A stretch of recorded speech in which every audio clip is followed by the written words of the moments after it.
Hello plant parents, I am back again on our very new series on My Plant My Baby, where today I'll be talking about all the types of Scindapsuses one can have. I think it's commonly known as money plants. I think every household will have one or two options, right? And here we have 4 different varieties of Scindapsuses which you can sort of grow and propagate easily at home. Let's talk about all of them in this show. So here is the first Scindapsus which we have. It's known as Scindapsus enjoy, also known as money plant. A lot of people also known as Scindapsus compacta also. But this variety, it's a world famous variety and has been growing really good because of the way this sort of propagates and sort of multiplies across. So very sturdy plant, multiplies easily through either through water or even in soil.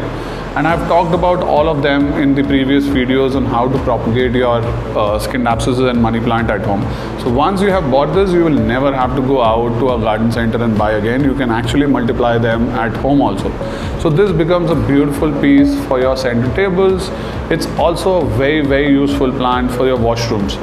Even with low lights, they thrive really good enough at even at a 500-700 lux levels. They thrive really good, right? And the propagation is also very easy. So that's the first plant on our table on the money plants, and I will put them on the first slot above all of them. A second variety which is also very popular and I love them is a golden variety. It's also known as Scindapsus neon. Now what beautiful it brings is this beautiful golden leaves. Now there are very little plants which are non-green and can survive indoors, and Scindapsus's gold is one such variety. And I'm sure a lot of you must be having them at home. They sustain really well indoors, does very good in low light, behave very similarly to enjoy, but because of the colors, they have been used very widely across in indoor plantation or indoor gardening. So for example, if you want to put it in your washroom, it's a very great option. You use a nice pot of ceramic and use it as a center table piece, or you can even use it on your water in your bedroom because of its air purifying qualities. Now this has one of the very good benefits of absorbing all the xylene and benzene from the air. So all the VOCs which will come out from the paints or from these objects which are surrounding us, which increases the indoor air pollution, this one plant sort of reduces it down because of its capacity to take on all the xylene and all the VOCs with them. So perfect for your kids' bedroom or for your mother's or your parents' bedroom, you can put them up. So for me, again, this is my second favorite which I use it. The third favorite which I have is my very common, very old plant, which is a normal money plant. I think this everybody in our life have sort of grown up with, because when we were small, we've been seeing them across with our parents growing it. I have personally grown in my old house in Lucknow. We were using this, and this sort of multiplies so fast and brings so life because it doesn't have to be taken care about. In this, you will have 2 different varieties. One is a green one and the other one is a variegated one. In this one, what we have done is this has been hybrid, so both of them have been growing together around it. Again, my personal favorite, this even can be used in macrames and used for hangings, or you can put a nice hanging planter and can use it for your even porch also. A good part about money plants is that they do very good indoors, and even semi-indoors this thrive really well. It's only when they are exposed to extreme dryness or extreme overwatering is when they don't like it. Otherwise, this is something really doing well all across in the indoor areas.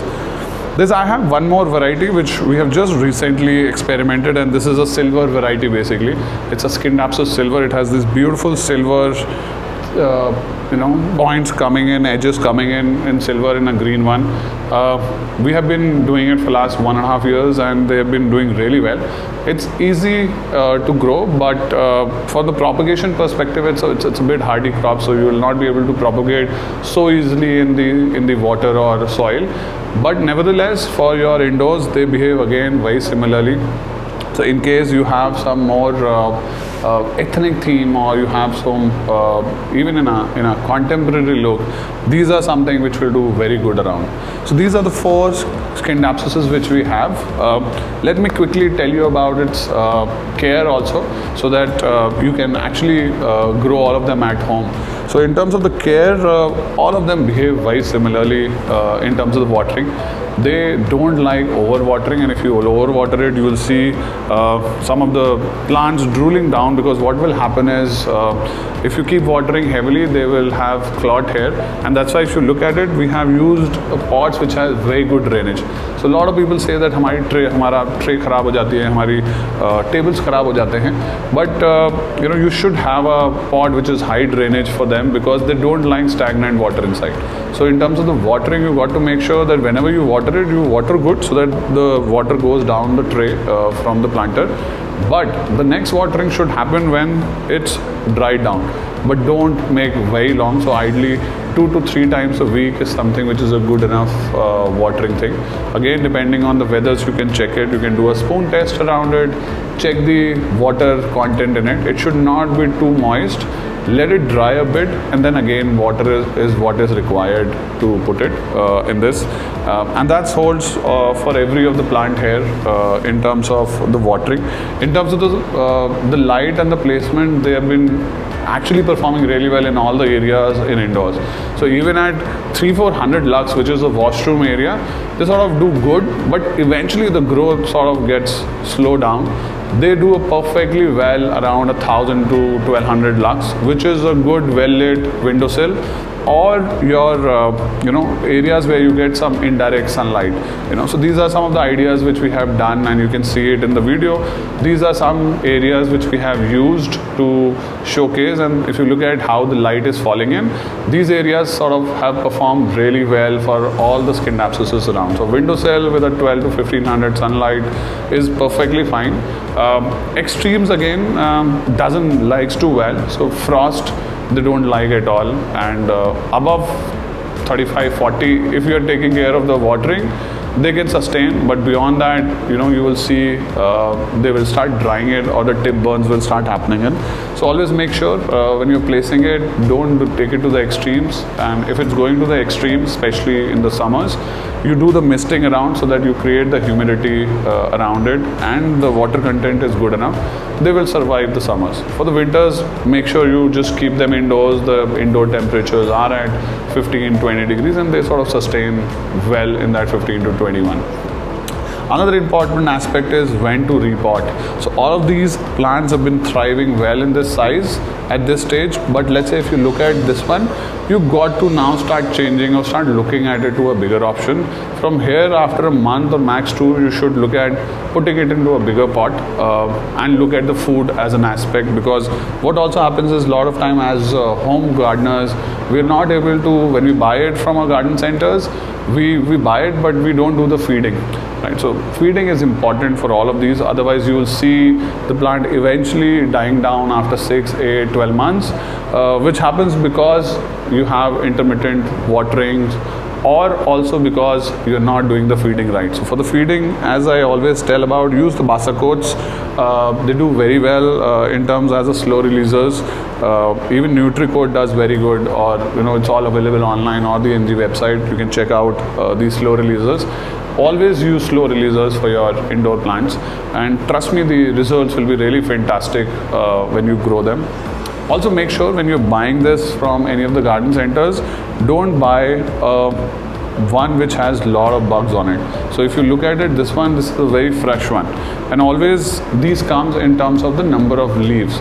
So for example, if you're buying this a 20 leaf one, so for example this one is a 60 plus leaves, right? So obviously the price varies in terms of the leaves you have. So 20 leaves Scindapsus versus a 40 leaves versus a 60 leaves will have different pricing, and even the look of it. Ideally, if you're looking at a bigger table, you should have a bigger size. If you have a smaller one, then you can look at a smaller options of like these. This is a smaller size around it. But always, whenever you buy, look at the number of leaves when you're buying it. So a lot of time there are Scindapsuses which will have 5 or 10 leaves. idly don't buy it from them, because eventually they even if you propagate well, they don't look beautiful, right? So to make it beautiful looking, you need to have this much of a foliage, so that once these leaves start going down, these vines going down, you create a nice look with your plants. So that's overall in terms of the care and the plants around it. In case you have any other doubt around Scindapsus or want to know any other varieties or how to take care of it, I am there to help. Just put in a message around, and me and our team will come back to you and talk about, give you all the issues which you have around the plant. We are happy to help. Do tell me also about if you like this content or not. In case you want any changes or you have any feedback, do give us on a message or DM us. We will try and inbuilt your feedback in our output and make sure we give you whatever you want to know about A to Z on plant care. That's from us, from My Plant My Baby. Look forward to have you more content pushing you across. Don't forget to follow us on Instagram as well as on YouTube. Hit the bell button there so that we keep giving you more updates and keep talking about such beautiful stuff around plant care. Thank you for watching it. Have a nice day. Bye-bye.